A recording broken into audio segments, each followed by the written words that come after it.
The drawing-room of Ashford House hummed with the polite chatter of London's finest ladies, all gathered for the quarterly charitable society meeting.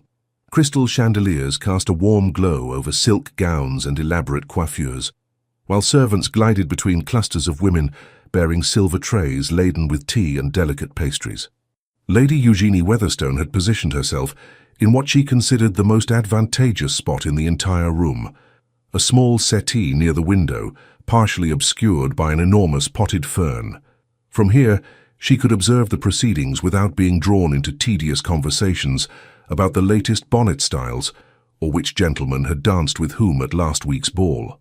At 26, Eugenie had perfected the art of social invisibility. Not that she was unattractive, quite the contrary. Her dark auburn hair and intelligent grey eyes had caught attention enough during her first season 9 years ago. But after her father's investments had gone catastrophically wrong, leaving the Weatherstone family teetering on the edge of financial ruin, suitors had evaporated like morning mist. Pride had prevented her from accepting offers from men who viewed her solely as a pretty ornament, and practicality had kept her from pursuing romantic fantasies when her family needed her dowry money for more pressing matters, like keeping their ancestral home from falling into complete disrepair. She sipped her tea and allowed herself a small smile of satisfaction. This was perfectly pleasant, observing humanity from a safe distance, contributing her required attendance to the charitable cause, and avoiding the pitying glances that inevitably came when unmarried women of a certain age gathered together. "That one," a crisp, aristocratic voice declared from somewhere behind the fern. Eugenie froze, her teacup halfway to her lips. "I beg your pardon, Your Grace," came another voice. "Mrs. Pemberton, if Eugenie wasn't mistaken. That young woman by the window. Who is she?" Eugenie's heart sank as she realized they were discussing her. She considered standing up to announce her presence, but something in the tone of the first voice, imperious, calculating, and utterly confident, kept her seated. "That is Lady Eugenie Weatherstone, Your Grace, Lord Weatherstone's daughter. A perfectly respectable family, though I understand they've had some difficulties in recent years." Difficulties? The aristocratic voice, definitely belonging to someone titled Eugenie noted with growing alarm, sounded intrigued rather than dismissive. "Financial troubles, I'm afraid. Nothing scandalous, mind you. Poor investments. Her father is too trusting by half, but Lady Eugenie is quite proper. She's been out for years, though she never took. Too bookish, some say. Too opinionated, others claim. Personally, I think she simply never found anyone worthy of her notice. Or perhaps no one worthy gave her the attention she deserved," the first voice said thoughtfully. "Tell me, is she desperate to marry?" Eugenie nearly choked on her tea. The audacity. Desperate? I wouldn't say desperate, Your Grace, but she must be aware that her prospects diminish with each passing season. At her age, she cannot afford to be too particular. "Perfect," the voice declared with satisfaction. "Absolutely perfect." Before Eugenie could process this alarming statement, a woman swept around the fern with the force of a small hurricane. She was perhaps 60 years of age, dressed in an exquisite lavender silk gown that screamed both wealth and impeccable taste. Her silver hair was arranged in an elaborate style that must have taken her lady's maid hours to complete, and she wore diamonds that could probably feed a small village for a year. Most notably, she wore an expression of absolute determination. "Lady Eugenie Weatherstone," the woman announced, settling herself onto the settee with the authority of someone accustomed to having her smallest wish obeyed. "I am Winifred Merrow, Dowager Duchess of Silverley, and I have a proposition for you that will sound utterly mad." Eugenie blinked at her, acutely aware that several other ladies had noticed the Dowager Duchess's sudden interest and were now watching their corner with unconcealed curiosity. "Your Grace," Eugenie managed, setting down her teacup before she dropped it. "I'm honored by your attention, but I'm not certain—" "You're unmarried," Winifred interrupted with characteristic bluntness. 26 years old, intelligent, and from what I've observed, entirely too sensible to waste your time with the nonsense these other ladies consider conversation. You also desperately need money, though you're too proud to show it. Am I correct thus far?" Eugenie felt her cheeks flush. "Your Grace, I hardly think—" "Your gloves," Winifred continued, gesturing to Eugenie's hands. "Beautifully made, but you've turned them twice. I can see the faint marks where the original stitching was, Your gown is at least 3 years old, though you've disguised it cleverly with new ribbon. And unless I'm very much mistaken, those are paste pearls at your throat, not the genuine Weatherstone pearls your grandmother was famous for wearing. Your family has sold the real ones, haven't they? The frank assessment, delivered without malice but with absolute certainty, left Eugénie momentarily speechless. She had spent years perfecting her facade of genteel normalcy, and this woman had seen through it in seconds. "I mean no offense," Winifred said more gently, though her eyes remained sharp. "I merely need to ensure you'll understand the value of what I'm about to propose. You see, I have a son." "Congratulations," Eugénie offered weakly. Winifred's lips twitched. "Callum Merrow, Duke of Silverley, 32 years old, devastatingly handsome if I do say so myself, wealthy beyond measure, and possessing absolutely no interest whatsoever in finding a wife. Do you know how many debutantes I've paraded before him over the past decade? Dozens. Beautiful, accomplished young ladies from the finest families in England. He treats them all with perfect courtesy and complete indifference. I'm sorry for your difficulty, Your Grace, but I fail to see how this concerns me." "Because," Winifred leaned closer, her voice dropping to a conspiratorial whisper that somehow carried more weight than a shout, "you are going to pretend to be his fiancée, starting immediately." Eugénie stared at her. "I beg your pardon. Just for this afternoon," Winifred continued, as if she hadn't just suggested something completely insane. "You see, there are several particularly odious women at this gathering who have been hounding me mercilessly about Callum's unmarried state. Lady Cromwell actually had the audacity to suggest that perhaps my son prefers unconventional companionship. I need to silence them, and you, my dear, are the perfect solution." "Your Grace, I cannot possibly—" "You can and you will," Winifred said firmly, "because I am going to make it worth your while. Stand up." Somewhere in Eugénie's sensible mind, a voice was screaming at her to refuse, to make her excuses and leave immediately.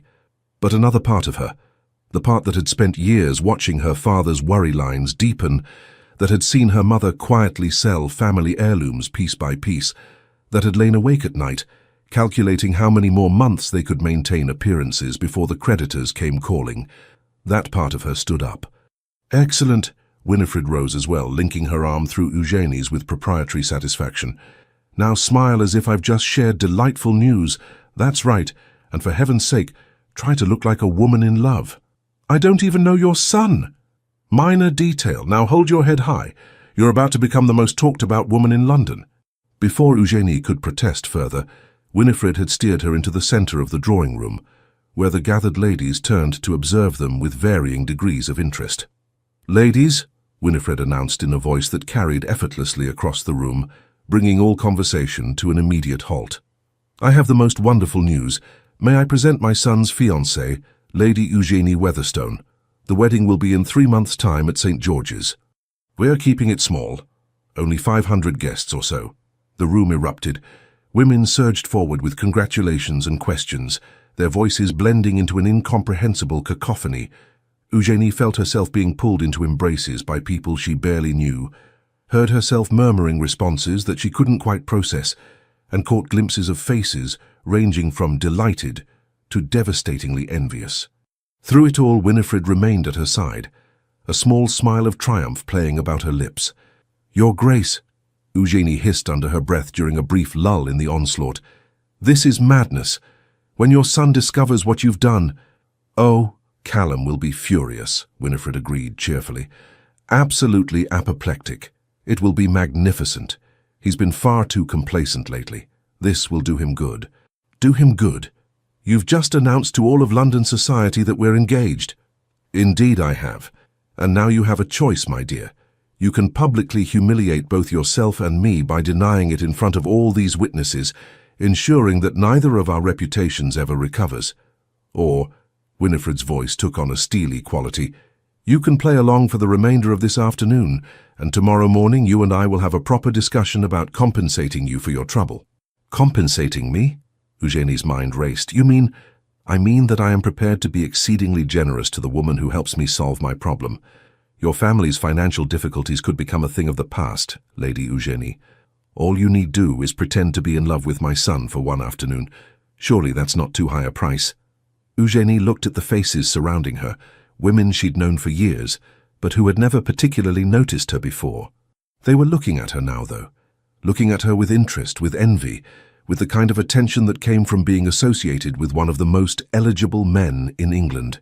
She thought of her father's tired eyes, her mother's brave smile when she'd sold her grandmother's brooch last month, her younger brother's education, hanging in the balance because they couldn't afford the fees.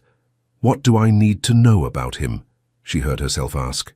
Winifred's smile widened. "Ah, splendid. Well, let me see. Callum is brilliant. Cambridge, first in his class.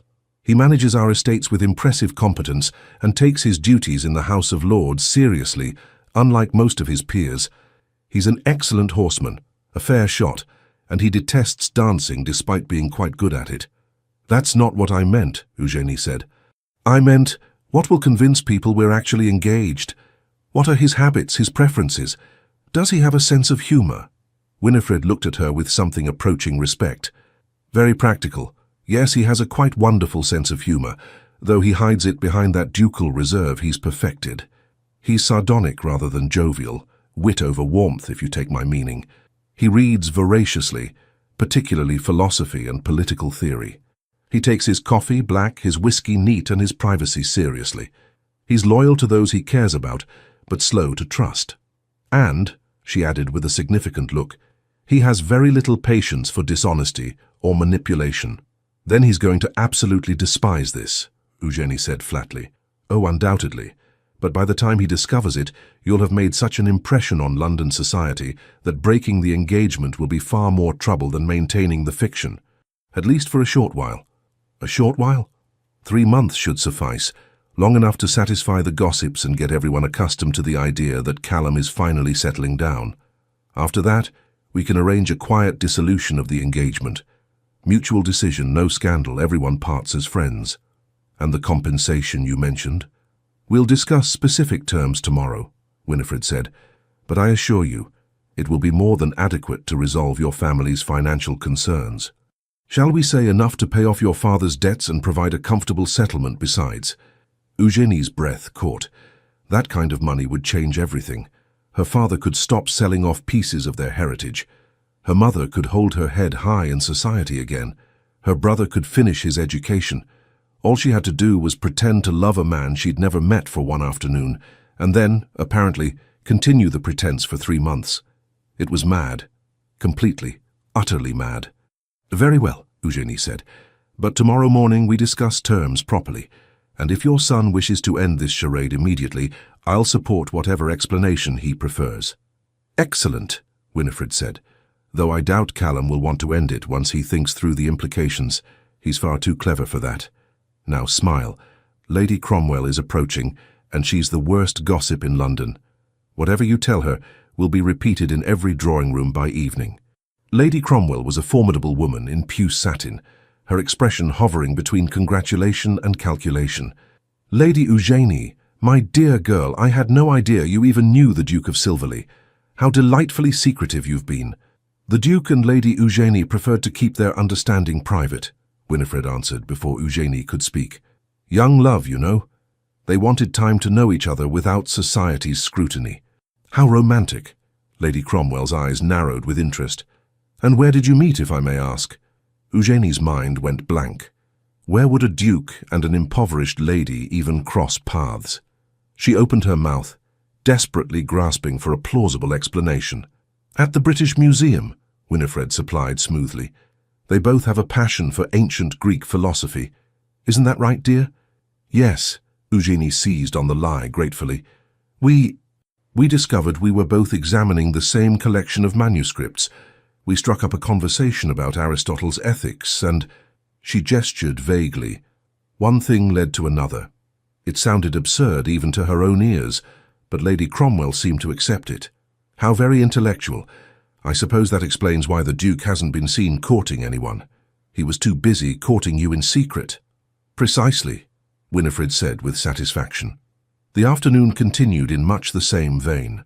Eugenie found herself repeating variations of the museum story, accepting congratulations from women who had barely acknowledged her existence before, and feeling increasingly like she'd been swept up in a theatrical production without being given her lines.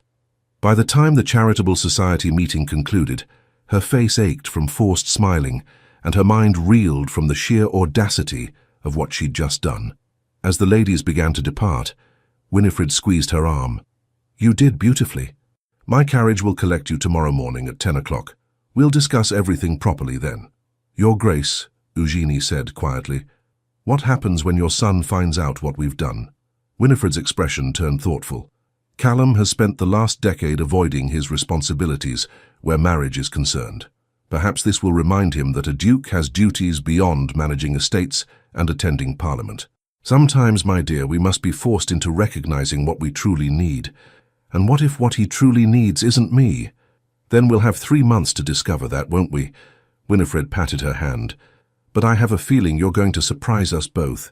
There's more to you than a pretty face and good breeding, Lady Eugenie.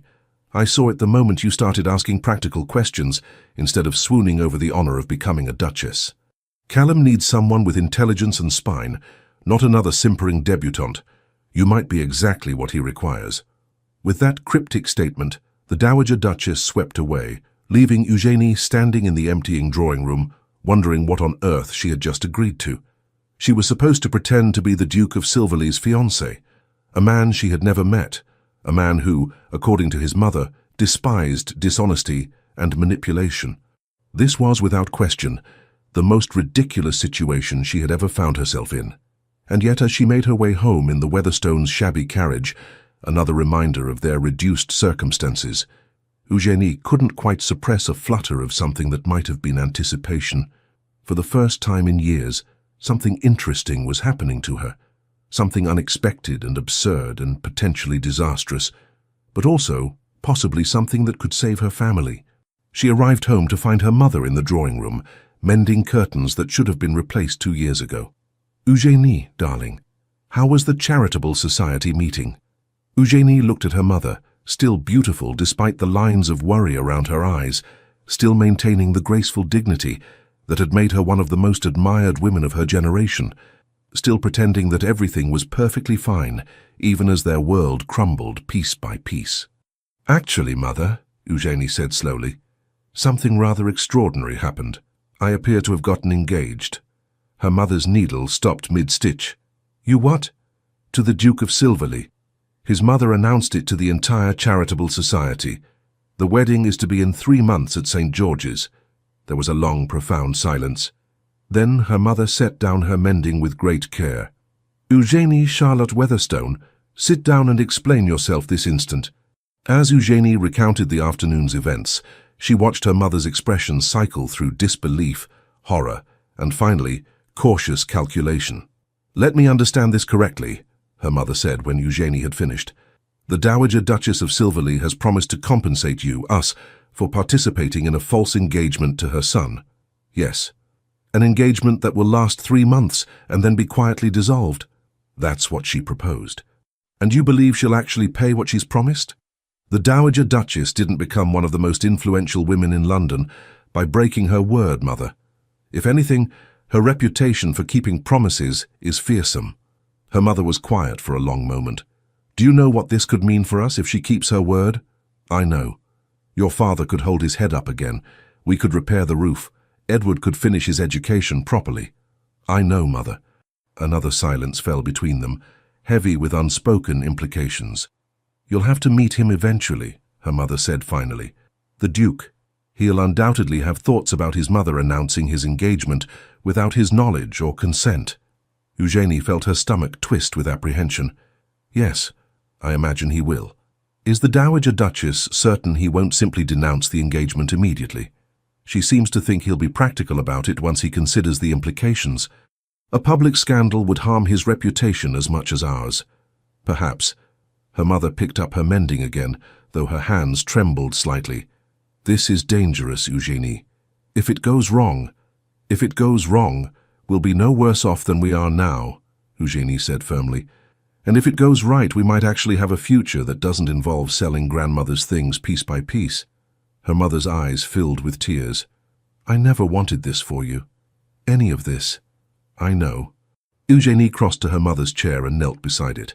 "But this is our reality. And for once I have a chance to actually do something about it.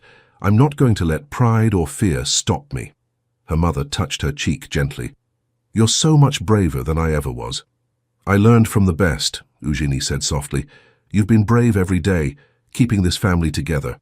They sat together in the fading afternoon light, both aware that tomorrow would bring challenges neither of them could fully anticipate. Somewhere across London, in a house Eugenie had never seen, a duke was going about his evening entirely unaware that his life was about to become complicated in ways he couldn't possibly imagine.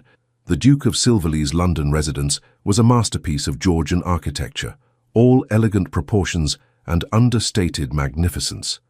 Eugenie stood before it the following morning, acutely aware of how inadequate her second-best morning dress appeared in comparison to such grandeur. The Dowager Duchess's carriage had collected her precisely at 10 o'clock, and Winifred herself had accompanied her, keeping up a stream of cheerful chatter that did nothing to calm Eugenie's increasingly anxious nerves. "Remember," Winifred said as they approached the front door, "Callum will bluster and rage. Let him. He needs to work through his temper before he can think rationally. And underneath all that ducal outrage, he's actually quite reasonable." "That's reassuring," Eugenie said faintly. "Also, he may say some rather cutting things. Don't take them personally. He has a tongue like a razor when he's angry, but he's never deliberately cruel." "Your Grace, you're not actually helping," Winifred laughed. "Sorry, dear, I'm simply excited. This is the most interesting thing that's happened in years." They were admitted by a butler, whose expression suggested he had witnessed many interesting things in his time and been impressed by none of them. He led them through an entrance hall that made Eugenie's breath catch. Marble floors, soaring ceilings, artwork that belonged in a museum, and into a study that managed to be both magnificent and oddly comfortable. Floor-to-ceiling bookcases lined the walls, filled with leather-bound volumes that actually looked read rather than decorative. A massive desk dominated one end of the room, covered with neat stacks of correspondence and documents. Morning sunlight streamed through tall windows overlooking a private garden, and standing by one of those windows, reading what appeared to be a letter, was the Duke of Silverley. Eugenie's first thought was that Winifred hadn't exaggerated about her son being devastatingly handsome. Callum Merrow was tall and lean, with dark hair that fell across his forehead in a way that suggested he'd been running his hands through it. His profile was all clean lines and aristocratic angles, high cheekbones, strong jaw, straight nose. He wore no coat, just shirt sleeves and a waistcoat. And even in this casual state of dress, he radiated the kind of authority that came from generations of breeding and power. Then he turned, and Eugenie saw his eyes. Grey-green, intelligent, and absolutely furious. "Mother," he said in a voice of deadly calm, "would you care to explain why I've received 14 messages of congratulation this morning regarding an engagement I knew nothing about?" "Good morning, darling," Winifred said brightly. "How wonderful that word has spread so quickly. Eugenie, may I present my son, Callum Merrow, Duke of Silverley. Callum, this is Lady Eugenie Weatherstone, your fiancée." The temperature in the room seemed to drop several degrees. Callum's gaze shifted to Eugenie, and she felt herself being assessed with the same thoroughness his mother had displayed the day before, but with considerably less warmth. "Lady Eugenie," he said with excruciating politeness, "how unfortunate that we're meeting under such creative circumstances." "Your Grace," Eugenie managed, resisting the urge to curtsy. She might be pretending to be engaged to him, but she'd be damned if she'd act intimidated. "I assure you this situation is as unexpected for me as it is for you." One dark eyebrow rose. "Somehow, I doubt that. Most women who claim to be my fiancée generally have at least a passing acquaintance with me first." "Callum, don't be nasty," Winifred said. "Eugenie is doing us a tremendous favor." "A favor?" His voice could have frozen water. "By participating in my mother's deranged scheme to manipulate me into marriage. How charitable." "I'm standing right here," Eugenie said sharply, her own temper stirring, "and I'm perfectly capable of speaking for myself, Your Grace. So perhaps you could direct your anger where it actually belongs, at your mother, rather than taking it out on me." There was a moment of shocked silence. Then, to Eugenie's surprise, Callum's lips twitched. "Backbone? How refreshing." He crossed to his desk and tossed down the letter he'd been holding. "Very well. Since my mother has decided to stage manage my life without consultation, perhaps someone should explain to me exactly what happened yesterday. Winifred settled herself into a chair as if preparing for a pleasant chat. It's quite simple, really. I observed Lady Eugenie at the Charitable Society meeting. Intelligent, composed, and clearly not interested in the usual social nonsense. Perfect wife material, I thought. So I suggested she pretend to be your fiancée for the afternoon. Suggested, Callum repeated flatly. Well, strongly encouraged. Lady Cromwell was being particularly odious about your unmarried state, and I needed to silence her. Eugenie here was the perfect solution. Perfect. Callum's gaze swung back to Eugenie. And you simply agreed? Without question? Your mother offered compensation, Eugenie said directly, seeing no point in dissembling. My family has financial difficulties. She proposed a business arrangement. I pretend to be engaged to you for 3 months, and in exchange, she provides enough funds to resolve our debts. It seemed straightforward enough. She watched his expression carefully, trying to read his reaction. To her surprise, he looked more intrigued than insulted. Honest, at least, he observed. Most women would pretend to some romantic motive. I'm not most women, Your Grace. And I have no interest in deceiving you about my reasons. No. Apparently you only have interest in deceiving all of London society. But there was less heat in his voice now, more calculation.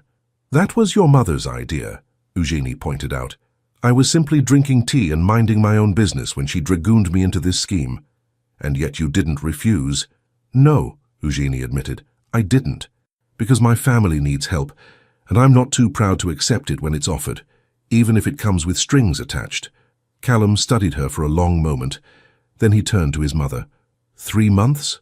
3 months, Winifred confirmed. Long enough to satisfy society and get the gossips talking about something else. After that, you and Eugenie can have a quiet dissolution of the engagement.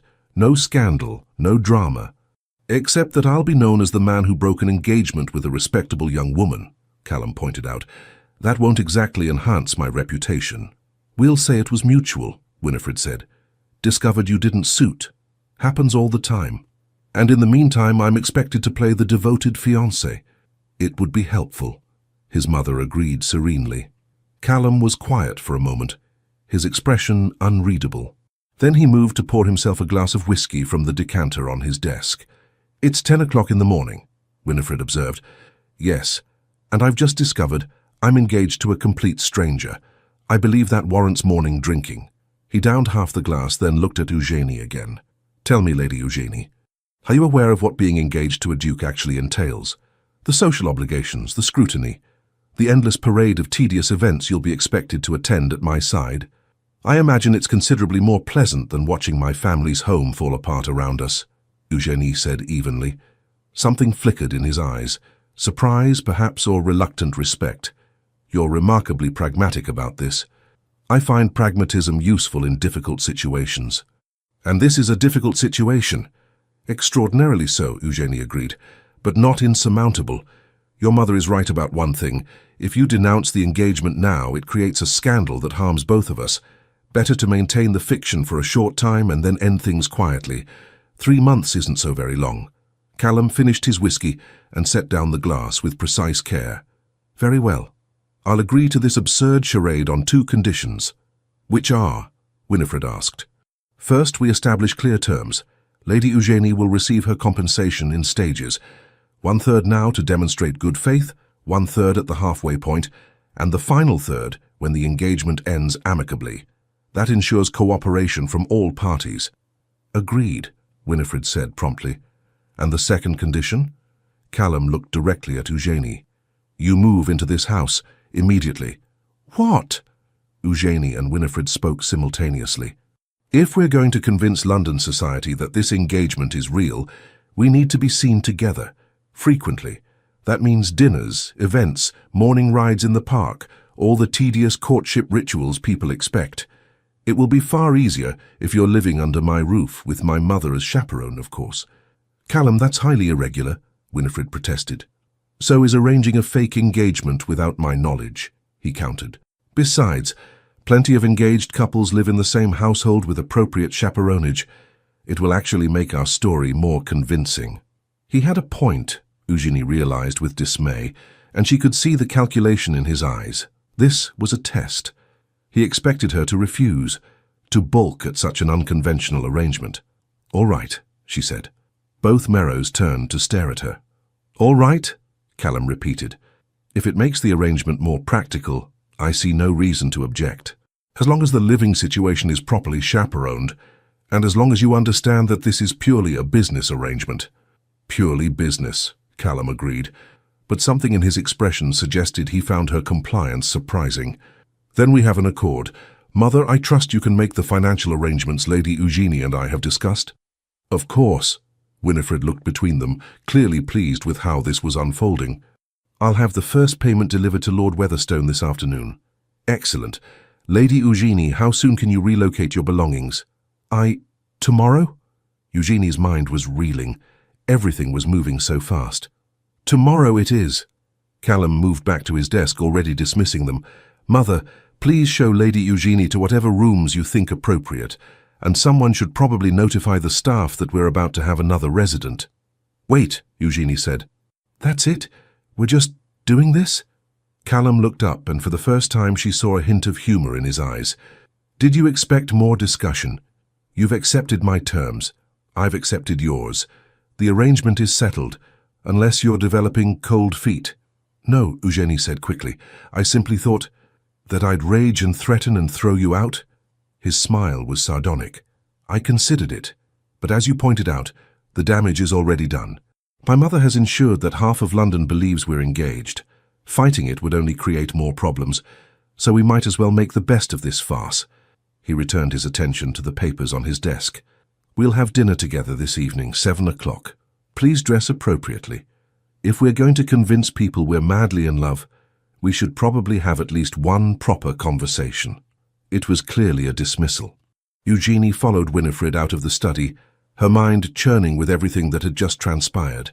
In the space of a single morning, she'd gone from impoverished lady to the Duke of Silverley's fiancée. She was moving into his house. Tomorrow, to spend 3 months pretending to be in love with a man who clearly resented the entire situation. What had she gotten herself into? Moving into the Duke of Silverley's London residence proved to be considerably more complicated than Eugenie had anticipated. Her mother had spent the entire evening in a state of anxious excitement, alternating between concerns about propriety and relief at the promised financial assistance that had indeed arrived that afternoon, delivered in person by the Dowager Duchess's secretary with a bank draft that had made Eugenie's father's hands tremble. "This is real," he'd said quietly, staring at the paper as if it might vanish. "This is actually happening." "Try not to spend it all at once," Eugenie had said, attempting levity to cover her own anxiety. "I've committed to 3 months of extremely awkward social theatre." Now, watching her meagre belongings being loaded into the Merrow family carriage, she felt the full weight of what she'd agreed to settle over her like a physical thing. "It's not too late to change your mind," her mother said softly, squeezing her hand. "We could find another way." "There is no other way, Mother. We both know that." Eugenie returned the pressure. 3 months. I can survive 3 months of anything."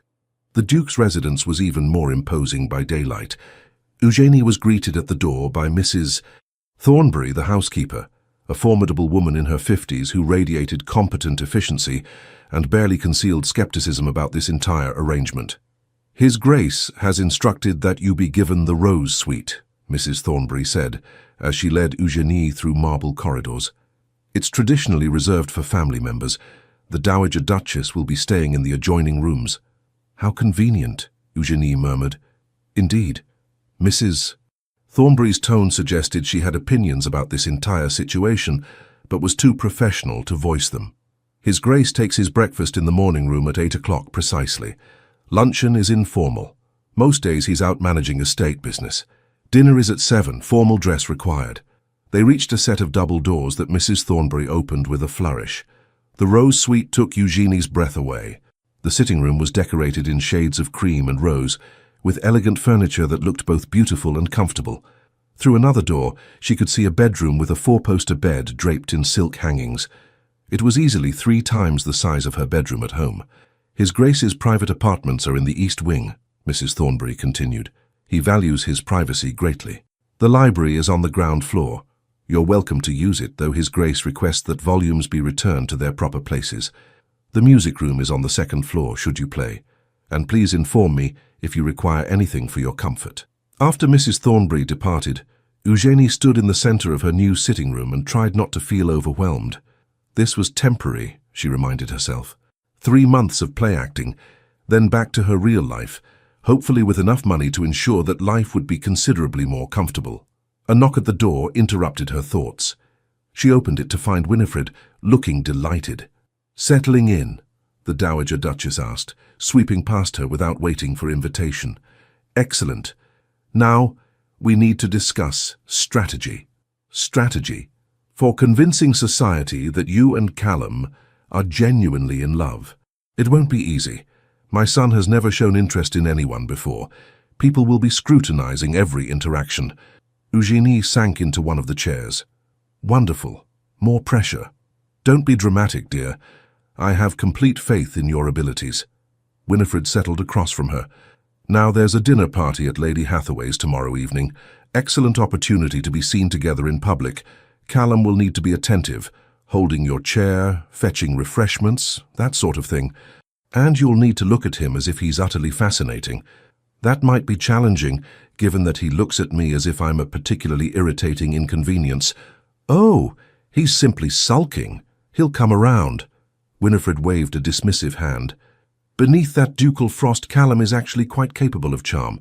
He just rarely bothers with it." "How reassuring. Trust me, dear. My son is many things.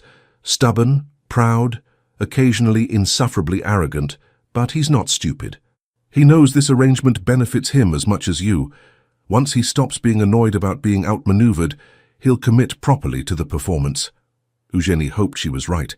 The thought of spending 3 months with a man who resented her presence was exhausting to contemplate. Dinner that evening was precisely as uncomfortable as Eugénie had feared.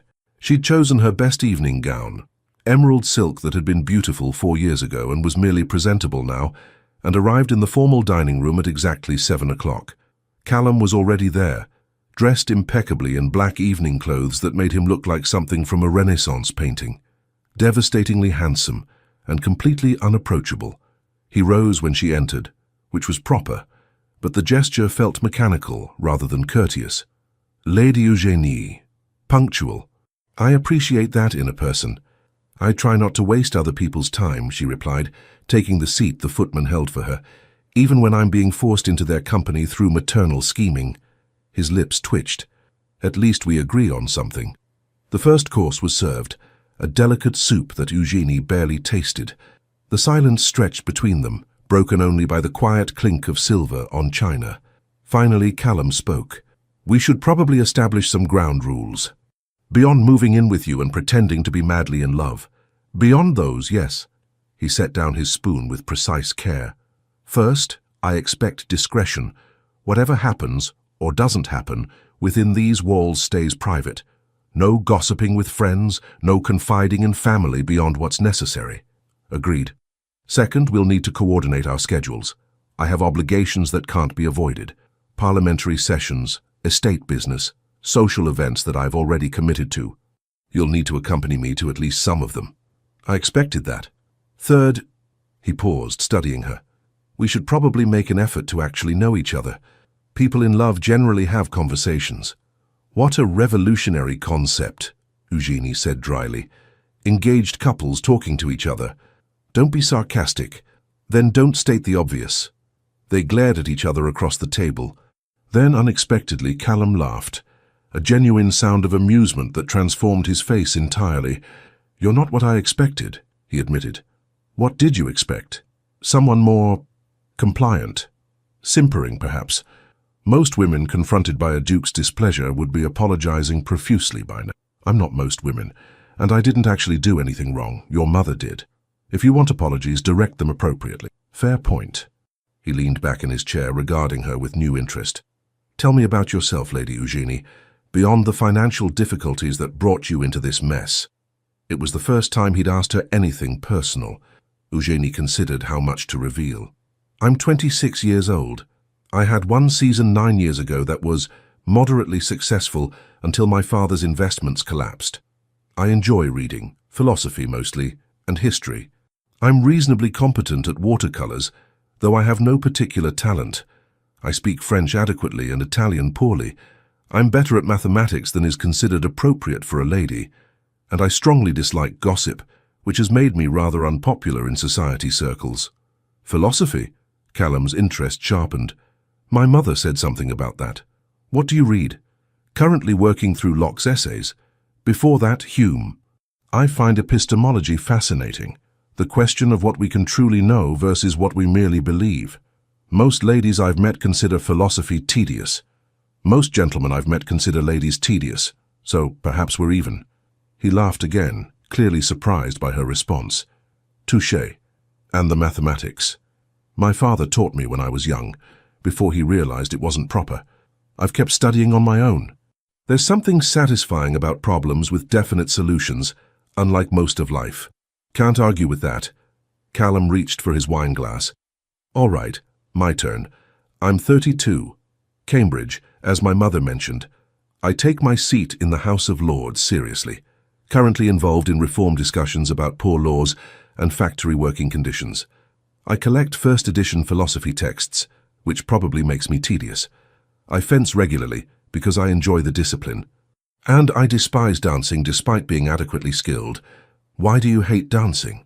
Because it requires making small talk with simpering debutantes while their mothers evaluate me like prize livestock, he grimaced. Though I suppose I'll have to dance with you now, to maintain appearances. Lucky me. Lucky us, he corrected.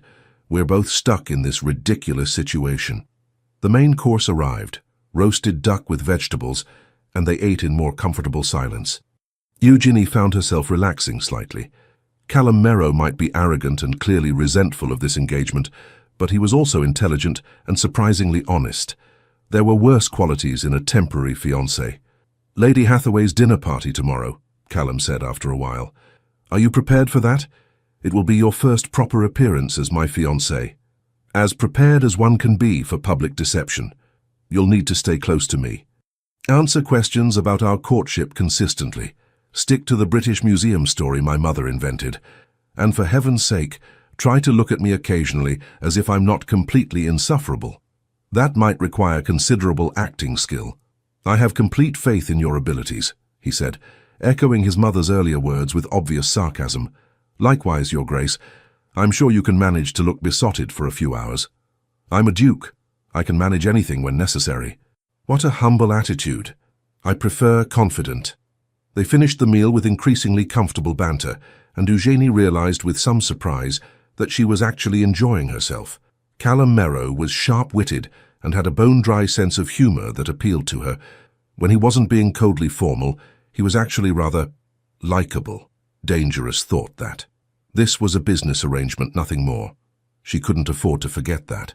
After dinner, Callum escorted her to the library, an enormous room that made her gasp with delight. Books lined every wall, floor to ceiling, more volumes than she'd ever seen outside of a university. You're welcome to read anything here, Callum said, watching her reaction with amusement. Though I'd appreciate volumes being returned properly. They're organized by subject and author. Of course. Eugenie moved along the shelves, reading titles with growing excitement. You have Aristotle's complete works, and Plato, and is that a first edition of Descartes? It is. He pulled the volume down and handed it to her. Careful with it. But yes, you may borrow it. Their fingers brushed as she took the book, and Eugenie felt an unexpected jolt of awareness. She pulled back quickly, clutching the volume like a shield. Thank you. You're welcome. If he'd noticed her reaction, he gave no sign. I generally spend evenings here when I'm not required elsewhere. Feel free to join me or not, as you prefer. I don't expect us to be constantly in each other's company. That would be exhausting. Agreed. He moved toward the door, then paused. Lady Eugenie, for what it's worth, you're handling this situation with considerably more grace than I expected. I apologize if I was unduly harsh this morning. It was unexpected enough to leave her momentarily speechless. Thank you, Your Grace. Callum, he said, if we're supposed to be engaged, you should probably use my given name, at least in private. Callum, then, and you should call me Eugenie. Very well. Good night, Eugenie. Good night." After he left, she sank into one of the library chairs and released a shaky breath. This was going to be more complicated than she'd anticipated, because against all reason and common sense, she was beginning to like Callum Merrow, and that was absolutely the last thing she needed. Lady Hathaway's dinner party was exactly the sort of glittering social event that Eugenie had avoided for years. The drawing room blazed with candlelight, reflecting off jewels and silk gowns. London's most influential families had gathered, ostensibly for dinner, but really to observe the Duke of Silverley and his mysterious new fiancée. Eugenie could feel their eyes on her the moment she entered on Callum's arm. He'd called for her earlier, looking devastatingly handsome in his evening clothes, and offered his arm with formal courtesy that somehow still managed to convey reluctance. "Remember," he'd murmured as they descended to the carriage, "stay close. Smile occasionally and try not to look like you'd rather be anywhere else. I'll do my best not to embarrass you. I'm more concerned about you being devoured by the social piranhas. They're going to circle the moment we enter." He wasn't wrong. The moment Lady Hathaway finished her effusive greetings, they were surrounded by curious guests, all asking variations of the same questions. How did you meet? When did you realize you were in love? When is the wedding? Callum handled it with practiced ease, his hand at the small of Eugenie's back, a gesture that appeared possessive but felt oddly protective. "Lady Eugenie and I discovered we share intellectual interests," he said smoothly. "Everything else followed naturally." "How romantic," Lady Pemberton cooed. "And so unlike you, Your Grace. We'd quite given up hope of you ever settling down. Apparently I simply needed the right motivation." His tone was perfect, warm enough to suggest genuine affection, but not so effusive as to be unbelievable. Eugenie found herself impressed despite herself. Throughout dinner, Callum played his role flawlessly. He held her chair, ensured her wineglass was filled, and engaged her in conversation about philosophy that was actually interesting rather than merely performative. To any observer, they appeared to be a couple genuinely fascinated by each other. "You're quite good at this," Eugenie murmured during a lull in conversation. "Years of practice at social deception," he replied quietly. "Every duke learns early how to appear charming while feeling nothing whatsoever. How exhausting." "Exceedingly." His eyes met hers and something flickered in them, sympathy perhaps. "Though I suspect you understand that. Playing roles for society's benefit." Before she could respond, Lady Cromwell descended on them with her daughter in tow, a pretty blonde girl who looked barely 18 and absolutely miserable. "Your Grace, Lady Eugenie, how delightful to see you both. May I present my daughter, Miss Arabella Cromwell? Bella, dear, say hello to the Duke." Arabella curtsied prettily but with visible reluctance. "Your Grace, Miss Cromwell." Callum's courtesy was impeccable, but Eugenie noticed his slight withdrawal, the way he'd positioned himself closer to her, as if using their engagement as a shield. "Bella has been so looking forward to this season," Lady Cromwell continued obliviously. "Though, of course, now that Your Grace is engaged," she trailed off meaningfully. "Mother," Arabella hissed, clearly mortified. Eugenie felt a surge of sympathy for the girl. "Miss Cromwell, that's a lovely gown. The color suits you beautifully." Arabella's expression brightened. "Thank you, Lady Eugenie. I chose it myself. Mother wanted me in white, but I insisted on the blue." "Quite right, white is so insipid." They chatted for a few moments about fashion, and Eugenie noticed Callum watching her with an expression she couldn't quite read. When Lady Cromwell finally dragged her daughter away to meet other potential suitors, he leaned closer. "That was kind of you." She looked uncomfortable. "I remember what it was like being paraded around like livestock. Hence your sympathy for my earlier complaint about dancing." "Precisely." The evening continued in much the same vein. Eugenie found herself actually enjoying parts of it, particularly when she and Callum managed to find a quiet corner and discuss the political reform bill he was working on. He was passionate about improving conditions for factory workers, and his arguments were well-reasoned and compelling. "Most people don't expect dukes to care about such things," he said. "They assume we're all too busy enjoying our privilege to notice suffering. But you're not." "No. Perhaps because my father made sure I understood that privilege comes with responsibility. Power should serve purpose, beyond personal gratification." "That's quite progressive thinking." "Don't spread that around. I have a reputation for aristocratic arrogance to maintain." She laughed, and he smiled, a genuine expression that transformed his usually stern features. For a moment it was easy to forget this was all pretense. As the evening wound down and they prepared to leave, Lady Hathaway pulled Eugenie aside. "My dear, I must say, I've never seen the Duke look at anyone the way he looks at you. You've quite captured his attention." Eugenie manufactured an appropriate blush. "He's very special. Indeed. And you seem perfect for each other. Intelligent conversation, shared interests, much better than some simpering debutante who'd bore him within a week." In the carriage ride home, Callum was quiet, staring out the window at the dark London streets. "You did well tonight," he said finally. "Very convincing." "As did you." "Yes, almost too convincing." He turned to look at her, his expression unreadable in the dim light. "We need to be careful, Eugenie." "Careful of what?" "Of forgetting this isn't real. It would be easy to get confused, to start believing our own performance." Her heart gave an odd thump. "I'm not confused." "Good. Neither am I, just establishing clarity." But his tone suggested he was trying to convince himself as much as her. When they arrived home, Callum escorted her to her suite with formal courtesy. "Good night, Eugenie." "Good night, Callum." She closed the door and leaned against it, her mind whirling. He was right to be concerned. Tonight had felt disturbingly natural. The conversations, the shared humor, the way they'd moved together through the social minefield. It would be very easy indeed to forget this was temporary, to start imagining that the warmth in his eyes was real rather than performed. She couldn't afford that kind of foolishness. In 3 months, this engagement would end. Callum would return to his ducal life, and she would return to hers, hopefully with enough money to secure her family's future. That was the agreement. That was reality. Everything else was just acting, even if it was starting to feel like something more. The next 6 weeks passed in a blur of social engagements, afternoon teas, and increasingly comfortable domesticity that Eugenie found both pleasant and deeply unsettling. She and Callum had fallen into a routine. Breakfasts were companionable affairs where they discussed the day's papers and planned their social calendar. Afternoons often found them in separate pursuits, Callum managing a state business or attending Parliament, Eugenie reading in the library or accompanying Winifred on charitable calls. Evenings varied between social obligations and quiet hours in the library, where they'd sit in separate chairs reading but somehow still together. It was all terrifyingly domestic. "You realize people are starting to believe this," Winifred observed one afternoon as she and Eugenie took tea in the drawing room. "The engagement, I mean. Even the skeptics are convinced." "Isn't that the point?"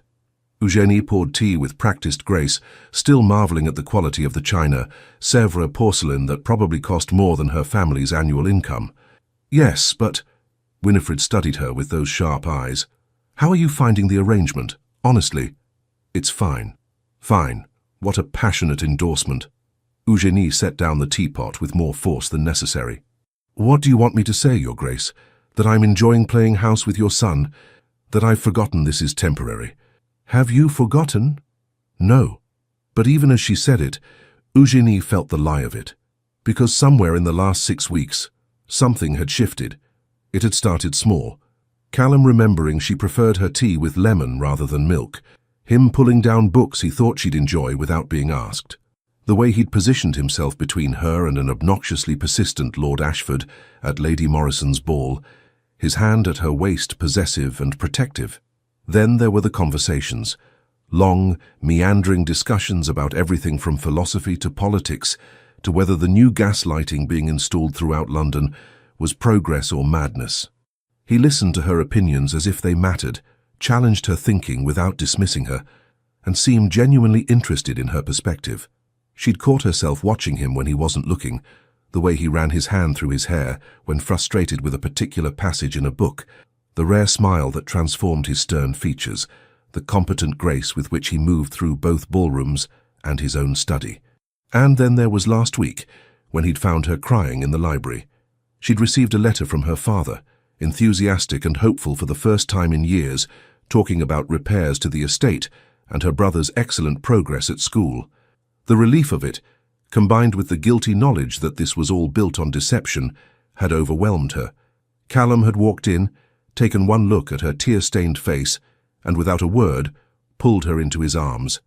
She'd cried against his shoulder while he held her, one hand stroking her hair, murmuring nonsense comfort. When she'd finally calmed enough to explain, he'd said simply, "You're saving your family. That's nothing to feel guilty about." "I'm lying to everyone." "We're lying to everyone," he'd corrected. "This was my choice too. Don't carry that burden alone." The memory of his arms around her, the solid warmth of him, the unexpected gentleness, it haunted her. "Eugenie?" Winifred's voice pulled her back to the present. "Where did you go just now? Nowhere important?" Winifred looked skeptical. "You know, I've been watching you and Callum together. The way he looks at you when you're not paying attention. The way you light up when he enters a room. We're playing our roles," Eugenie said firmly, "as agreed." "If you say so, dear. But I've known my son his entire life, and I've never seen him look at anyone the way he looks at you. Not once in 32 years. Before Eugenie could formulate a response, Callum himself appeared in the doorway, looking unusually disheveled. His cravat was loosened, his hair mussed, as if he'd been running his hands through it repeatedly, and his expression was somewhere between frustrated and exhausted. "Problems, darling?" Winifred asked. "The reform bill is being blocked by idiots who care more about maintaining their factory profits than basic human decency," Callum said tersely.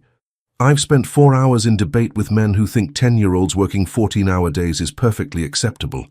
"How dreadful," Eugenie said. "Can the bill be salvaged?" "Possibly, if we can convince enough votes, but it's exhausting arguing with people who refuse to see reason." He noticed their tea set up and moved toward them. "May I join you, or is this ladies' time?" "Join us," Eugenie said, pouring him a cup. "Lemon, no sugar." He took it with a small smile. "You remembered." "Hard to forget after 6 weeks." He settled into the chair beside her, close enough that she could feel the warmth of him. "Tell me something completely unrelated to factory reform and parliamentary obstinacy. Please. I need to think about anything else." "I finished the Descartes," Eugenie offered, "and I've started on Spinoza." "Ah, yes. Nothing says light reading like 17th century rationalism." But his tone was teasing rather than dismissive. "What do you think of it?" "Dense. Occasionally brilliant. Sometimes I suspect he's making things more complicated than necessary, just to sound intellectual." Callum laughed, the genuine sound that she'd come to treasure. "Fair assessment. Though don't let the philosophy dons hear you say that." "What philosophy dons would I be speaking with?" "Good point." He stretched his legs out, relaxing visibly. "Though you'd hold your own if you did. You've got a sharper mind than half the men I studied with at Cambridge." The casual compliment sent warmth through her. "That's quite a statement from someone who graduated first in his class." "It's also true." His eyes met hers with an intensity that made her breath catch. "You know that, don't you? That you're genuinely intelligent, not just intelligent for a woman." She faltered, unsure how to respond to such direct praise. "Because you are," he continued. "And anyone who's dismissed you as merely decorative is an idiot who doesn't deserve your attention." Winifred cleared her throat meaningfully. "Well, this is enlightening." They both seemed to realize simultaneously that they'd been staring at each other, that the atmosphere had shifted into something charged and complicated. Callum stood abruptly. "I should return to work. I have correspondence to review before tomorrow's session." "Of course," Eugenie managed. He paused at the doorway, looking back. "We're attending the opera tomorrow evening. Winifred, you're joining us, yes?" "Naturally," his mother confirmed. "Can't have the engaged couple attending alone. Propriety must be observed." After he left, Winifred turned to Eugenie with a knowing smile. "Still just playing roles?" "Don't," Eugenie said quietly. "Don't what?" "Don't encourage whatever you think you're seeing. This ends in 6 weeks. We both know that." "Do we?" Winifred's expression turned serious. "Eugenie, dear, I know I orchestrated this arrangement initially. And yes, I had hopes it might become something more. I won't deny that.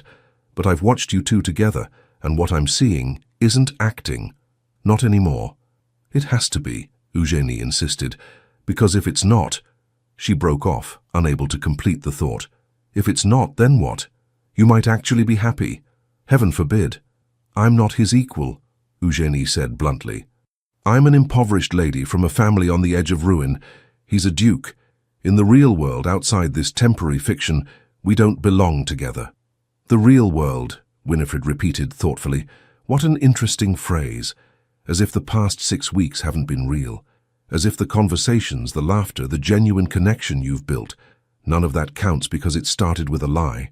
It doesn't matter how it feels. The arrangement expires in 6 weeks. We agreed. Arrangements can be renegotiated. Winifred stood, preparing to leave.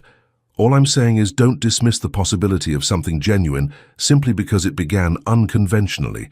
Some of the best things in life happen when we least expect them. After she left, Eugénie sat alone with her cooling tea and increasingly confused thoughts. The problem was, Winifred was right about one thing. It no longer felt like acting. When Callum smiled at her, her heart did foolish things.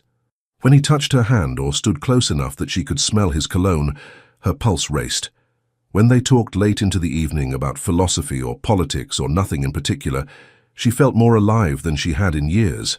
But that didn't change reality. Callum Merrow was a duke with responsibilities and social standing. She was Lady Eugénie Weatherstone from a family whose financial stability currently depended on maintaining this fiction. Even if something real had developed between them, and she wasn't admitting it had, pursuing it would be complicated beyond measure. Better to maintain the boundaries. Finish the agreed-upon 3 months. Take the money that would secure her family's future and walk away. Even if the thought of walking away from Callum made her chest ache with surprising intensity. The opera the following evening was a grand affair. Eugénie wore the new gown Winifred had insisted on purchasing, deep sapphire silk that made her skin glow and her eyes appear almost luminous. She'd caught Callum staring when she descended the stairs, an expression on his face she couldn't quite interpret. "You look—" He paused, seeming to search for words. "Magnificent. Thank you." She'd wanted to say something equally complimentary about how devastatingly handsome he looked in his evening clothes, but the words stuck in her throat. The Merrow family box at the Opera House was positioned perfectly, visible to the entire theatre but elevated enough to provide some privacy. As they settled into their seats, Eugénie was acutely aware of the eyes upon them. "Ignore them," Callum murmured, leaning close enough that his breath stirred her hair. "They're just curious. Let them look." The opera was Mozart's Don Giovanni, dramatic and passionate, and somehow entirely too appropriate for Eugénie's current state of mind. She tried to focus on the music, the spectacular staging, anything other than Callum's presence beside her. But she could feel him, the warmth of his arm nearly touching hers on the shared armrest, the way he shifted slightly closer during the more dramatic passages, as if unconsciously seeking proximity, the occasional glance in her direction that made her pulse race. During the interval, they remained in the box while Winifred went to greet acquaintances. Alone for the first time that evening, the silence between them felt heavy with unspoken things. "Are you enjoying the performance?" Callum asked finally. "Very much. Mozart was a genius." "Agreed, though Don Giovanni himself is rather insufferable. Completely. A rake and a scoundrel. Yet somehow compelling," Callum observed. "That's the genius of it, making us fascinated by someone who should be purely despicable. I prefer to find compelling people who are actually worth my attention." He turned to look at her fully, something intense in his eyes. "And have you found anyone compelling?" The question hung between them, loaded with meaning. Eugénie felt her heart hammering. Perhaps, he repeated softly. "Not a definitive answer. I'm not certain definitive answers are wise in my current situation." "No, I suppose they're not." He looked like he wanted to say more, but Winifred returned with several acquaintances in tow, and the moment dissolved. The second half of the opera passed in a blur. Eugénie couldn't focus on the stage. She was too aware of Callum beside her, of the tension thrumming between them, of the impossible situation they'd created.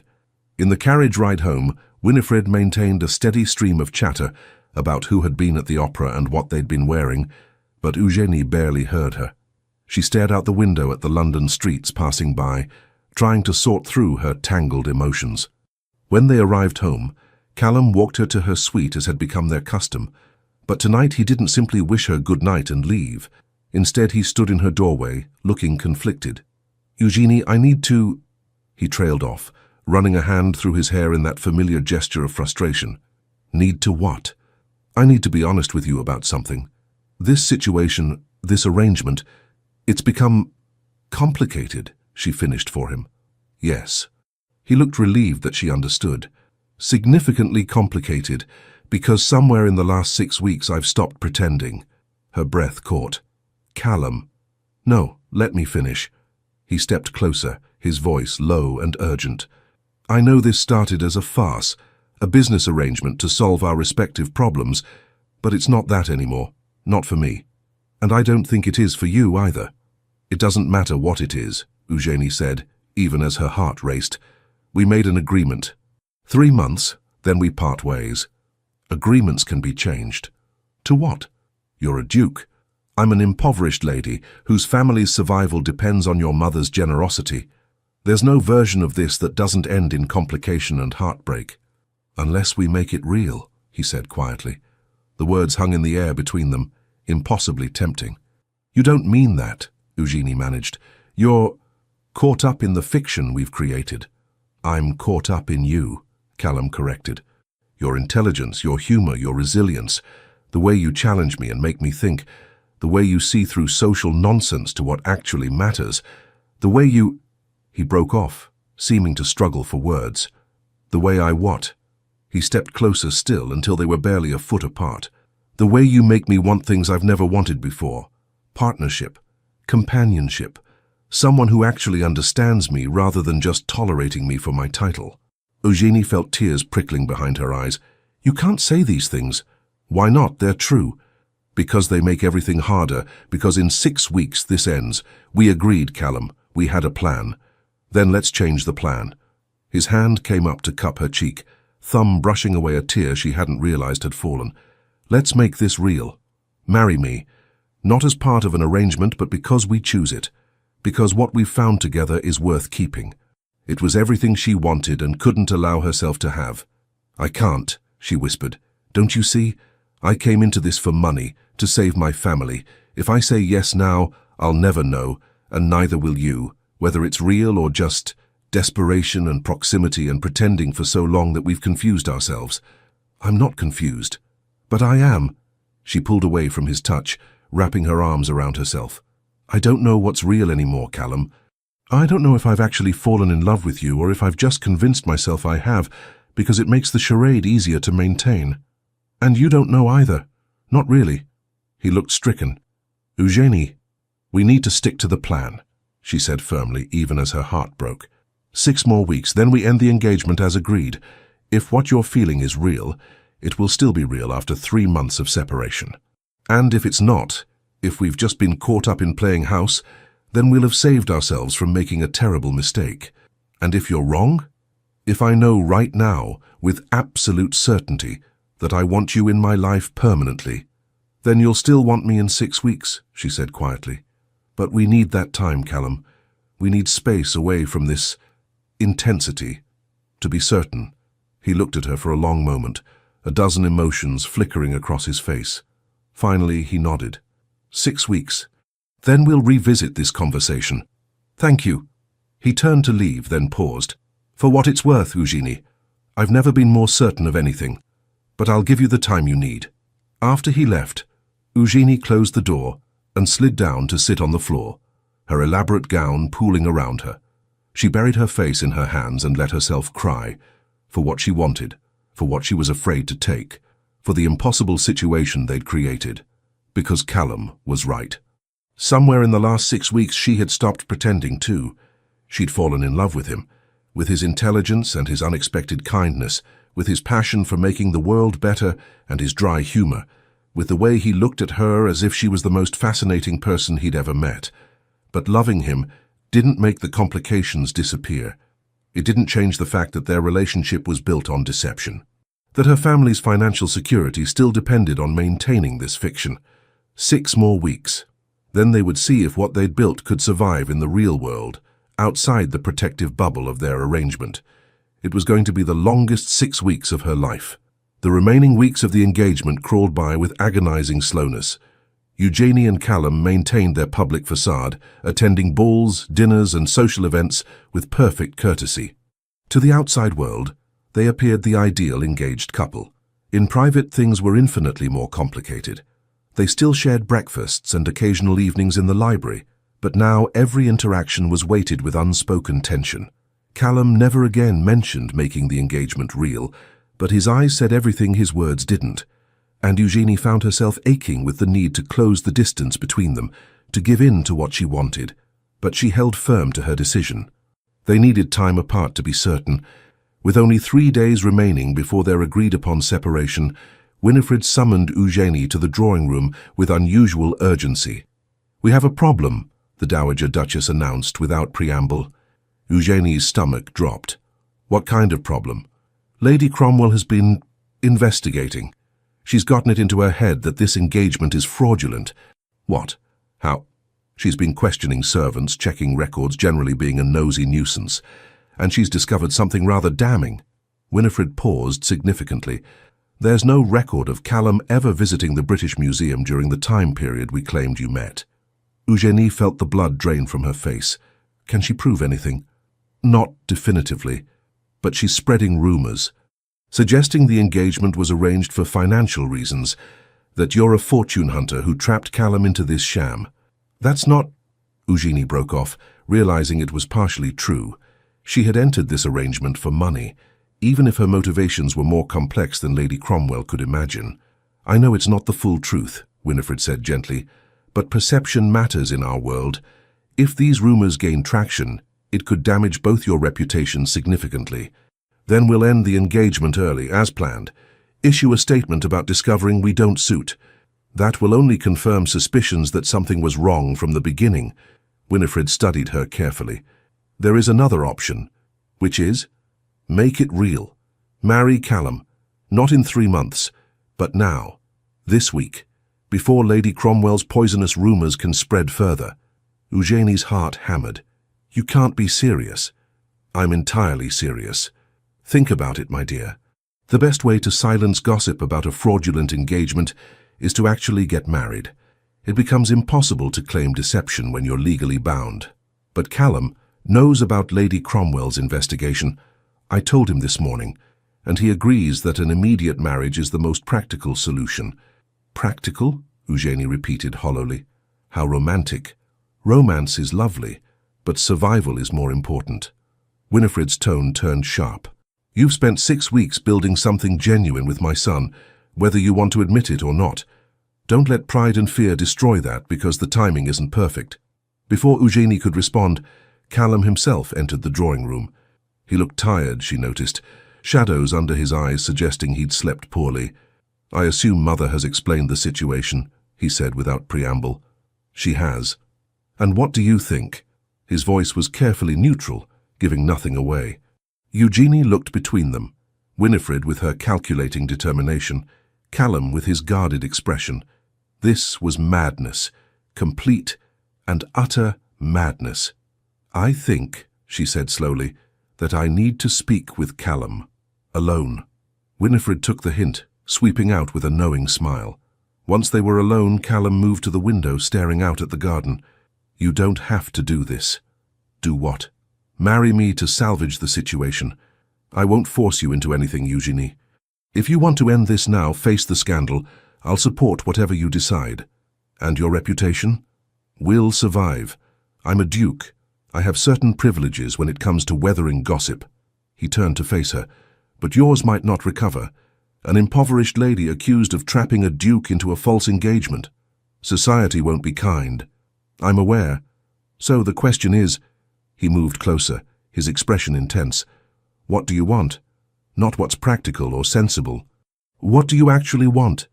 It was the most direct question anyone had ever asked her, and standing there looking at Callum Merrow, this complicated, brilliant, unexpectedly tender man who'd somehow become the center of her world, Eugenie realized she was tired of lying, to society, to Winifred, to herself. "I want you," she said simply. "I've wanted you for weeks now, but I was too afraid to admit it. Afraid it wasn't real, that I was fooling myself, that you only felt obligated because of the arrangement." His expression softened. "You're never going to be rid of me now, you realize. Not after admitting that." "Is that a threat, Your Grace?" "A promise, Lady Eugenie." He closed the remaining distance between them. "So let me be equally direct. I love you, not because of any arrangement or convenience, not because we've been playing house and it's comfortable, but because you challenge me and fascinate me and make me laugh when I least expect it, because you're brilliant and kind and stronger than you give yourself credit for, because when I imagine my future, you're in every part of it." Tears spilled down Eugenie's cheeks. "You can't possibly—" "I can and I do." He cupped her face in both hands, thumbs brushing away tears. "I know this started as a farce. I know it's complicated and unconventional, and possibly the most impractical foundation for a marriage in the history of the aristocracy. But I've never been more certain of anything. We barely know each other. We've spent 6 weeks having conversations deeper than most married couples manage in a lifetime. I know how you take your tea, and what makes you laugh, and that you chew your lip when you're thinking hard about something. I know you're terrible at embroidery, but excellent at mathematics. I know you cry at poetry, but stay stoic through tragedy. I know—" He broke off, searching her face. "I know you're afraid, and I understand that. But don't let fear stop you from taking something that could make us both happy." Eugenie reached up to cover his hands with hers. "If we do this, if we actually get married, it has to be real. No more pretending, no more arrangements. Just us, building something genuine." "That's all I've wanted since that night at the opera," Callum admitted. "Possibly before, though I was too stubborn to acknowledge it. And your mother, her manipulations. We'll be politely but firmly discouraged from interfering in our marriage," he said. "I love her dearly, but she's meddled quite enough for one lifetime." Eugenie laughed through her tears. "She means well. She's a menace, a well-intentioned menace, but still." His expression turned serious. "So is that a yes? Will you marry me, for real this time? I need you to understand something first." Eugenie took a shaky breath. "My family's financial situation is still precarious. Even with your mother's assistance, we're not secure long-term. If I marry you, there will always be people who say I did it for money and position, that I trapped you with your mother's help. Let them say it. I don't care. You might, eventually, when it becomes tiresome defending your choice of wife." "Eugenie," he said her name with exasperation and affection in equal measure. "I'm a duke who cares about factory reform and workers' rights. I've been called a radical sympathizer, a traitor to my class, and considerably worse. One more controversy isn't going to devastate me, especially when that controversy comes with the benefit of being married to the most interesting woman I've ever met." "You're sure?" "Absolutely certain." He pulled her closer until they were barely an inch apart. "So stop trying to talk me out of this and give me an answer." Looking up at him, at the man who'd been her fake fiancé and had somehow become something infinitely more important, Eugenie felt the last of her resistance crumble. "Yes," she whispered. "Yes, I'll marry you. For real this time." The kiss was inevitable. Callum's lips met hers with a gentleness that contrasted with the intensity of the moment, and Eugenie felt herself melting into him. This wasn't the chaste kiss they'd performed for society at various events. This was real and raw and desperately honest. When they finally broke apart, both slightly breathless, Callum rested his forehead against hers. "We're doing this. We're completely mad." "Undoubtedly." He grinned, that rare, transformative smile that made her heart skip. "But at least we're mad together." A discreet cough from the doorway made them spring apart. Winifred stood there looking insufferably pleased with herself. "I take it you've reached a decision." "We're getting married," Callum said, his arm sliding around Eugenie's waist. "This week, as you suggested. But Mother—" His tone turned serious. "This is where your involvement in our relationship ends. You've had your fun playing matchmaker. Now let us actually live our lives without interference." "Of course, darling," Winifred said with suspicious sweetness. "Though I do hope I'm still invited to the wedding." "You're invited," Eugenie assured her. "But Callum's right. This is our marriage, our choice. We're grateful for your creative intervention, but—" "Say no more," Winifred waved a hand. "I understand perfectly.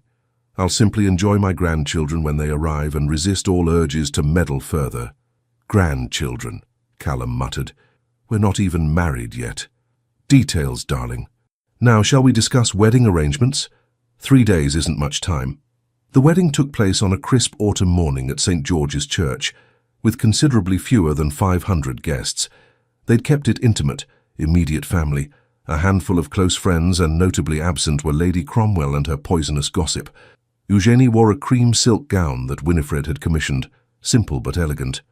As she walked down the aisle on her father's arm, she caught sight of Callum waiting at the altar. He looked nervous, she realized with amusement. The confident Duke of Silverley was actually fidgeting with his cravat. When she reached him, he leaned close enough to whisper, "You look beautiful and I'm terrified." "So am I," she whispered back. "Good. At least we're equally terrified." The ceremony passed in a blur. Eugenie heard herself making vows that no longer felt like a performance. When Callum slid the ring onto her finger, a beautiful sapphire that matched the gown she'd worn to the opera, his hand trembled slightly. "I, Callum Edmund Merrow, take thee, Eugenie Charlotte Weatherstone." The words hung in the air, weighted with meaning. This was real, this was happening. When the vicar pronounced them married and Callum kissed her, Eugenie felt something inside her finally settle. All the fear and doubt and worry about whether this was right, it dissolved in the certainty that yes, this was exactly where she belonged. The wedding breakfast afterward was a joyous affair. Eugenie's parents seemed younger than they had in years, her father actually laughing at something Winifred said. Her brother Edward, home from school for the occasion, declared Callum rather decent for a duke, which everyone agreed was high praise from a 16-year-old. As the afternoon wore on, Callum pulled Eugenie aside into a quiet corridor. "How are you feeling, Your Grace?" It took her a moment to realize he meant the title. She was the Duchess of Silverley now. Strange, overwhelmed, happy. Good. Those are all appropriate reactions. He pulled her closer, his arms encircling her waist. "I have something for you." "Another gift?" "You've already been too generous. This one's different." He produced a folded paper from his jacket. "Open it." Eugenie unfolded the document, scanning the contents. Her breath caught. It was a trust deed, establishing a permanent income for her family, managed independently of their marriage. More than enough to maintain their estate comfortably and provide for her brother's education and future. "Callum, this is insurance," he said quietly. "So you'll never have to wonder if you married me for money. This is yours regardless of what happens between us. If our marriage succeeds, and I fully intend that it will, this gives your family security without being tied to my goodwill. If somehow we're completely wrong about each other and everything falls apart, you'll still have provided for them. Either way, that burden is lifted." She looked at him through tears. "You didn't have to do this." "Yes, I did, because I need you to know that I want you here as my wife, as my partner, because I love you, not because you need my money or my protection. Those come freely, but your choice to stay has to be just that, a choice, sir." Eugenie threw her arms around him, the document crumpling between them. "You impossible, wonderful man. How did I get so lucky?" "I believe my mother ambushed you at a charity tea," he said dryly.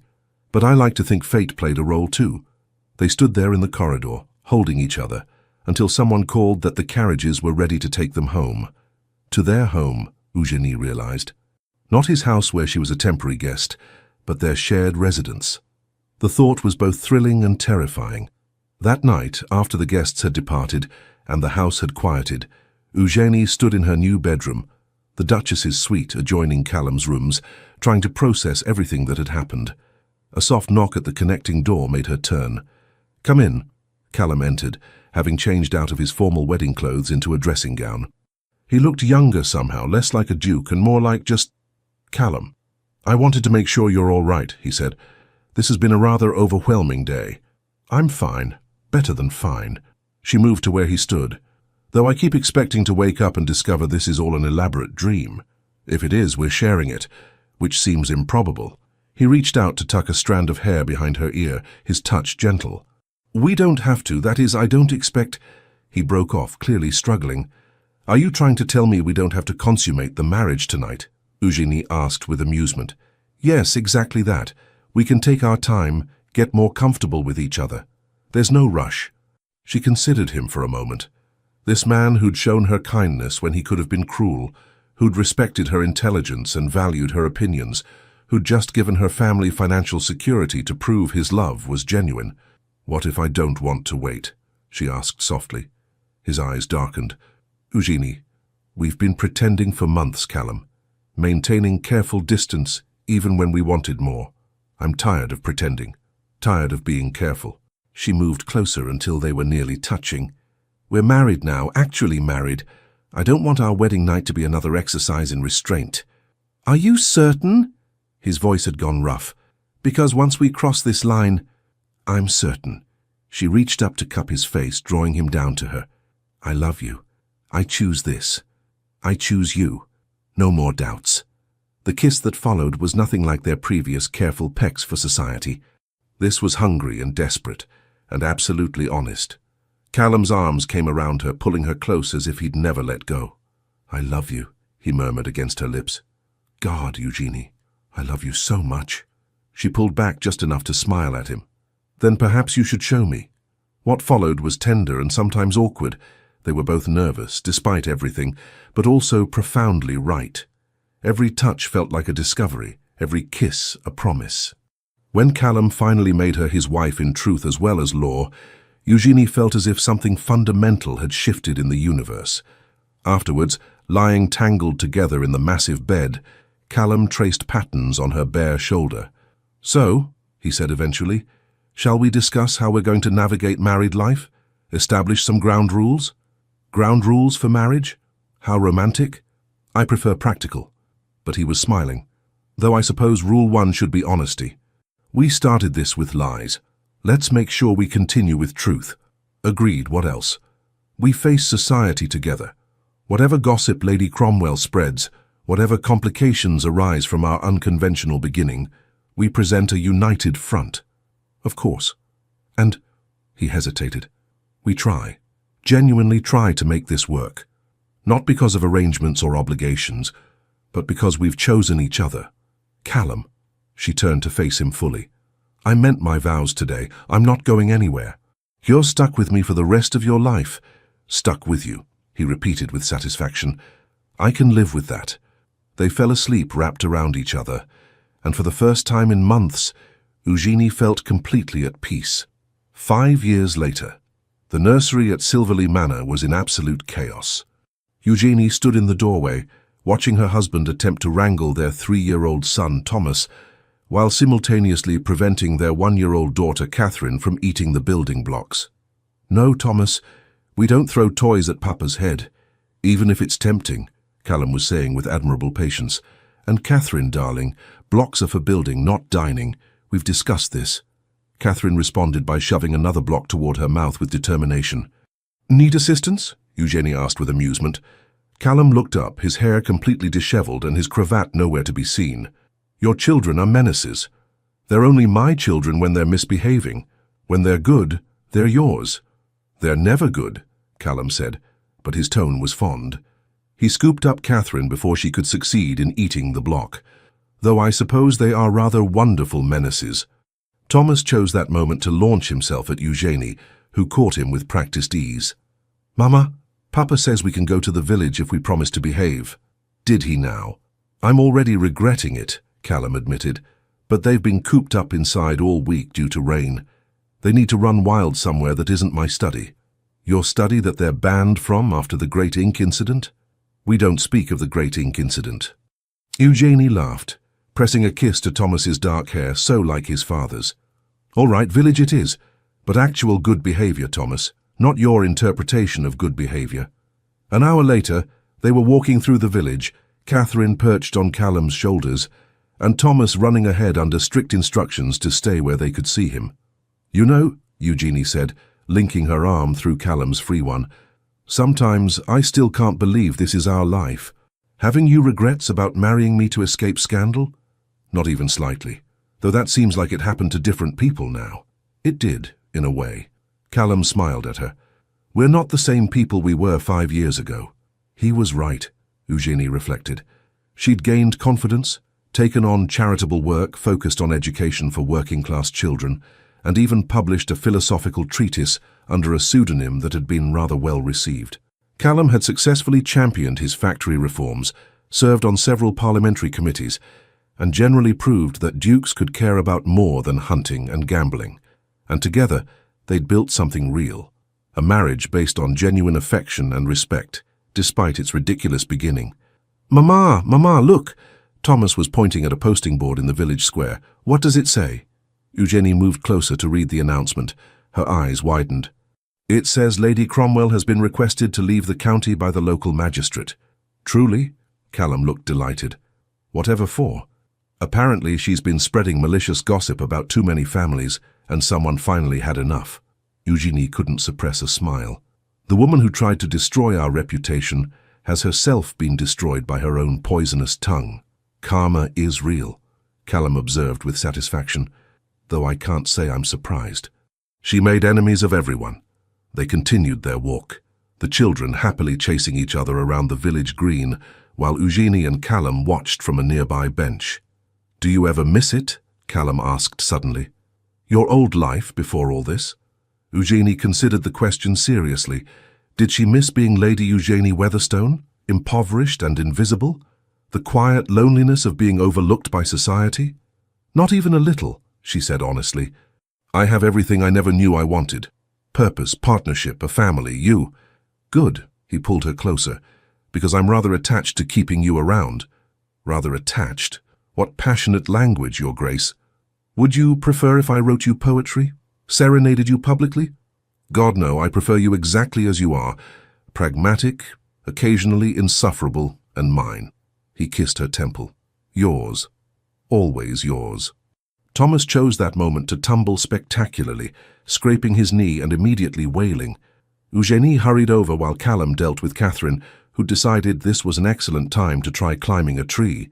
Later, back at home with the children finally settled for their nap, Eugenie and Callum found themselves in the library, still their favorite room, still where they spent their quiet evenings together.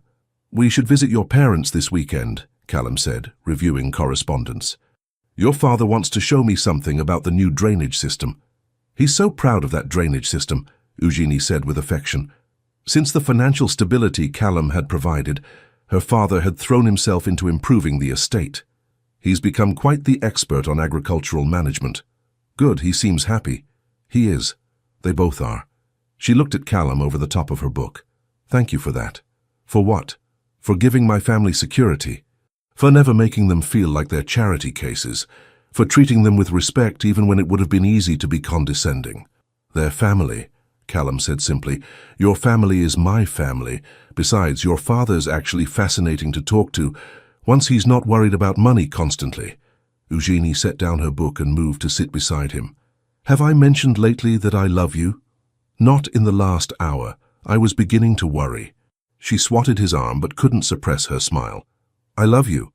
Desperately, inconveniently, completely." "Inconveniently?" "You distract me from reading. Very inconvenient." "I'll endeavor to be more distracting then." He pulled her into his lap, making her laugh. "Can't have you finding books more interesting than your husband? Impossible task.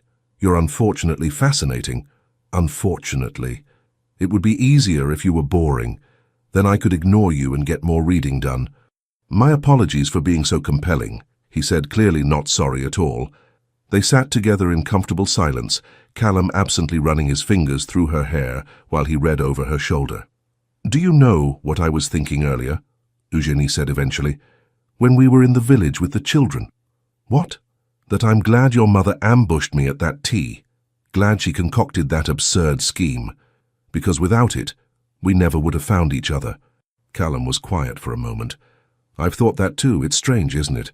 How the best things sometimes start in the most improbable ways. Should we tell the children someday about how we really met?" "Absolutely. When they're old enough to appreciate the absurdity." He pressed a kiss to her hair. "They should know that sometimes taking a chance on something ridiculous leads to something extraordinary. Very philosophical, Your Grace." "I learned from the best." Eugenie twisted to look up at him. "I really do love you, you know. Not the convenient fiction we created, not the role we played, but you, exactly as you are." "I know." His eyes were soft with affection. "I've known it since that night you cried in this library and let me hold you. Since you trusted me with your fear and uncertainty, that's when I knew this was real. Not when I agreed to marry you. That's when I hoped. But trust? That's when I knew. They sat together as the afternoon light faded, talking about everything and nothing. Upcoming social obligations, Callum's latest parliamentary efforts, the children's antics, plans for the future. And Eugenie thought, not for the first time, that she was extraordinarily lucky. Not because she'd married a duke, though that certainly had its advantages, but because she'd married this particular man. Someone who challenged and supported her, who made her laugh and made her think, who'd given her a partnership she'd never dreamed possible. Their story had started with a lie whispered at a tea party. It had become a truth worth fighting for, and she wouldn't change a single ridiculous, improbable moment of it. The end. Thank you so much for staying with us until the very end of this whirlwind romance. If this story made you laugh, cry, or believe in love all over again, please show your support by liking, commenting, subscribing, and sharing it with fellow lovers of historical tales. It means the world to us and keeps our little storytelling corner alive and thriving. Stay tuned. Another emotional story is waiting for you at the end of this video. Click, listen, and let your heart be swept away once more. From the bottom of our hearts, thank you for being here. The Legends of the Fall team.